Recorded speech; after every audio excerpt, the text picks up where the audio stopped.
Yesterday I went into the kitchen. I wanted to open the fridge, but it rolled his eyes and roared at me, "Not you again." I don't know if it's funny, but this is one of my favorite jokes from the pandemic. It shows exactly what the loneliness was in these times, but not only negative effects came with the pandemic. So we have a lot of colleagues who experienced positive things of this whole homework office environment.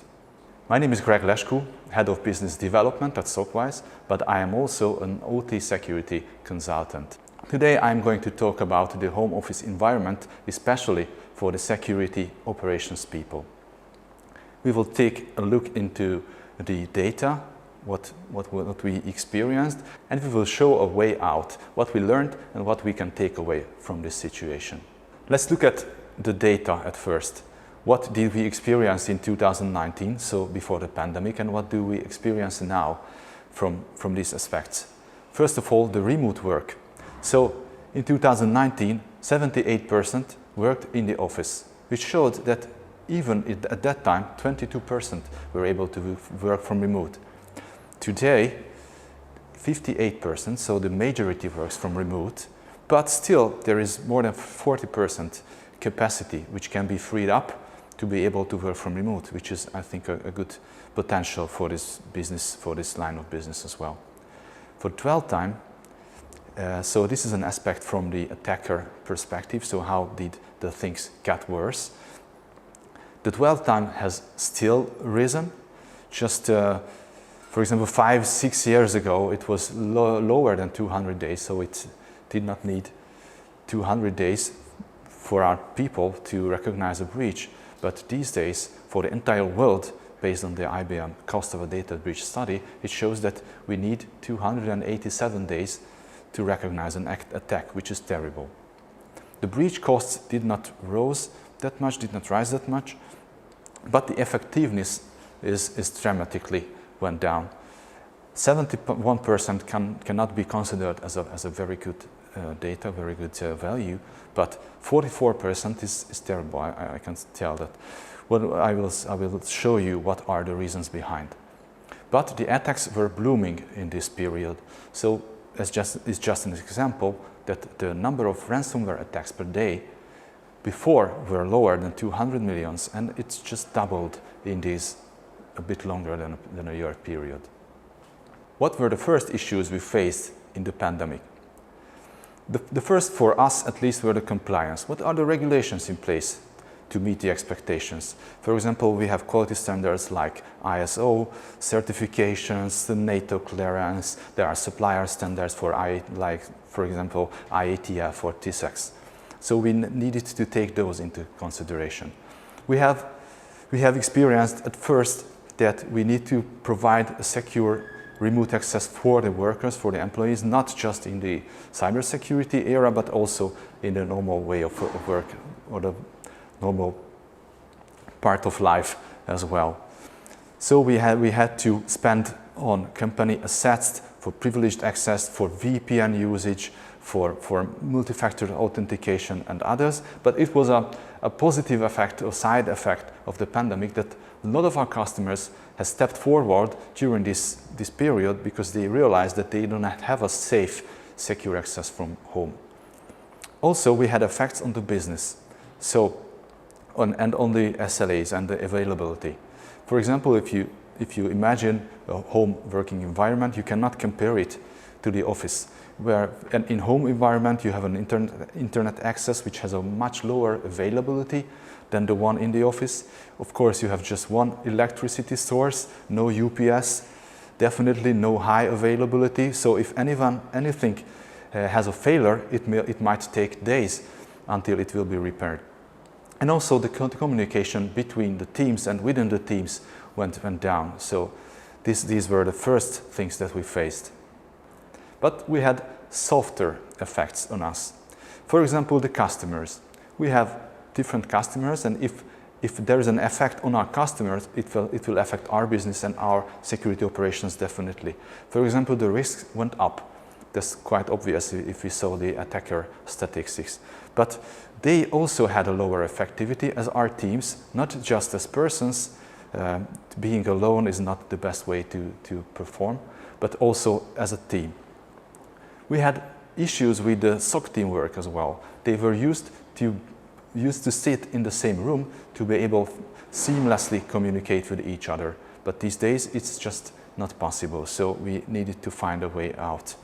But maybe most importantly, there are other human aspects which are very important for the SOC management, SOC analysts. So on one hand, the management wanted to know what's going on in the home office environment. He was not able to look at their people anymore.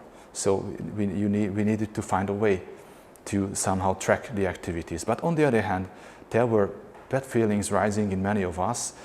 So especially the younger people among our employees experienced some kind of an insulation. So they were not anymore part of the society. This brought them a very bad feeling, so we need to cope with this somehow. Let's see the measures. At first, the technical measures, what we can do for security operations when they have to work from remote, from home office. You can see on this picture a very simplified and a bit idealized model of an architecture. In the lower left corner, you can see the home office environment of an analyst. The first recommendation is, if it's possible, provide 2 different machines for this worker. One for the normal company environment, on which there can be sometimes hundreds of applications running, but also a SOC machine, I would say an analyst workstation, on which there is a very specified, very limited application list, whitelist, and also this machine should be enabled to enter into the SOC environment, to connect to customer environments as well. So you provide VPNs for both connections with multi-factor authentication and password management. But if you look on the upper part of this picture, you can see that there are 2 different networks. The one is the company network, you can call it the campus network, but also we have a separate SOC network. In our case, but at many customers of ours, it's the situation that the SOC is a service provider, so its environment, its network should be physically and logically separated from the one of the company. This segregation of the SOC network and the company network can be done in different ways. So we have a separate network for the SOC network, but also we have a DMZ, a demilitarized zone, for the monitoring platform, because there are customer data in our CM or SWAL platform. So this needs to be defended very much. So if we want to, and if you also want to connect to a customer environment, we will have a separate VPN for this use case. So the separate VPN should be monitored and managed by the customer. There should be an MFA technology in place, but also a 4 eyes policy. So your customers are managing this connection. They know what you do. They log your activities on this network, and they don't let you to have administration rights. If we look at the right part of this picture, you can see some basic policies. So separate machines I mentioned. I did not mention, but very important to have an IDM in place, password policies to be met, and also a very clearly defined role-based access control. Some non-technological measures are here. For example, the organizational measures. Because the teamwork requires a very good model in which we are working, so the roles must be defined as precisely as possible. Before the pandemic, it was not easy as well to define these models, but we were in the office together, and we were able to have a chat in the kitchen, which we cannot do anymore, or very rarely. So we need to be aware of our roles. We need to be aware of the roles of others, and for that, cross-trainings might be very effective, very efficient. That, for example, an analyst would have a training of a GRC consultant, then he will or she will know exactly what are the priorities, how does the daily work look like for a GRC consultant, and this would lead to a better cooperation between the members of the team. Planning got more important than ever before. It's quite obvious. So we need to have a plan in place that I know that Peter and that day in that hour, what is he doing? Is he available or not? And who is available when I need help? That's so simple. And also we need to have an on-duty type of procedure or policy. For example, a manager on duty or an analyst on duty, engineer on duty, that in each and every case, looking at a timetable, you will be able to determine the required expertise or decision-making person. And lastly, talk about the personal and human resource measures. As I mentioned, you have to have an on-duty procedure in place, but you can apply it for the on-site presence in the office as well. Because as we saw that only 58% were able to work from remote in cybersecurity operations, that's valid, that there are still some people who have to be in the office because there are some type of activities which cannot be done from remote. For example, accessing a rack or going into the data center or crafting anything on the network. On the other hand, we should have and must have a video conferencing, but a secure one in place. Some of our customers, some of our partners evaluated the Zoom, for example, and they just found that it is not secure for the environment.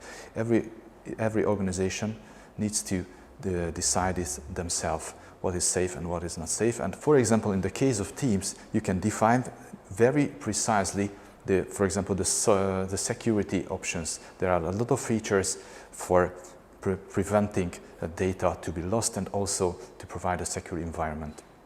But you need to take into consideration the home environments. Like we need to have a certification, or at least we need to talk with our people, with our employees about their home environment. Many of our people will face the situation that, for example, they leave home or they live in a small flat, 3 or 2 people together, and this environment is just not able to provide a safe, secure and comfortable workplace for them. So we need to know of these situations, have sometimes audits for analysts specifically, need to have analysts for the physical security aspects as well. And finally, I am showing you how do we do this. I mentioned some of these characteristics, but we have tailored agreement with each customer. So we agreed as well how do we handle together this situation. So we have specific agreements for the home office. We have guaranteed home environments for our analysts, so we know what's the situation at each and every analyst, and I recommend the same for you. And also we built up a massive remote architecture, a very safe one. Actually, it's a bit disturbing how complicated these days it is to connect to our own network, and it's even much harder to connect to a customer environment, but at least this is considered to be a safe method. And as well, we have specific SLA, specific metrics because of the home environment. We need to have more strict regulations also, but also we need to be aware of what's going on. If our quality, if the availability goes down, we need to be aware of that. So that's why we have this specific reporting. But what do we do after all? We provide managed security solutions, which can be also only a platform or a maintenance or support of a platform, but also a whole SOC as a service. Our operations framework looks like this. You can take it as a portfolio of our services, but also as a blueprint, what we recommend to our customers to work. Because we think that in this environment, what is very important is to have technology, the right people, and highly developed processes. In the center, we have a SOC platform, which these days consists of centrally an Evolve CM. In our case, it's the NetWitness, the RSA NetWitness system, which have the ability to collect the logs from every part of the network. We collect also network packets, rogue packets, and then we use this data as well. And on the third hand, I would say, we collect endpoint data, so we are aware of what's going on in the memory of a client or what's been processed in the Windows operations system of a server. So we collect all this information, we use machine learning to process this data as well, and we use user-defined rules and playbooks in our CM to be able to respond as fast as possible. But we also use an automatization, a SWOR platform on top of it, and also a CTI, so a threat intelligence platform. But this is just the platform. For the platform to be operable, we need the very good engineering team who are responsible for the implementation, integration, and also the support. On the lower part of this picture, you can see the threat intelligence for which the cyber defense team is responsible. They are the, I would say, former engineers who have the offensive skills. So they do the penetration tests, purple teaming exercises, but also they are the trainers of our analysts as well, and they are responsible for the content development within the SOAR, the playbooks, and also the incident rules and others. On the right hand, you can see the territory of the GRC consultants. They play a very important role because we say that we tailor each and every environment of our customers, but for which we need to know, we need to be aware of what are the key business processes, who are the key users, in order to be able to build this information into the rules and playbooks of the separate system.